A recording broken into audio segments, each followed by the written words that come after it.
Hello, this is how we try from Mars Communication. Here I'm again with another video. In this video I'm going to show you how you can do a backup of your WhatsApp Messenger in your Samsung Galaxy S25 Ultra. So in this case you have to go to your WhatsApp Messenger. Here, click this one. Inside WhatsApp Messenger at the corner, tap these three dots. Go to setting here.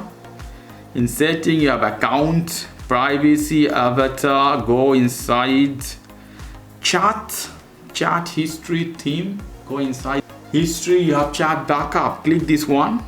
You see backup now. Backup will manage to your Google account. Your account should be connected here. Hit this backup option. It's backing up.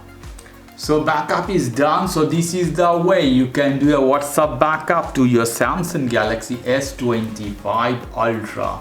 Okay guys, if you like this video, please do subscribe to my channel. If you like this segment, please give me a thumbs up. Take care till then. Bye bye.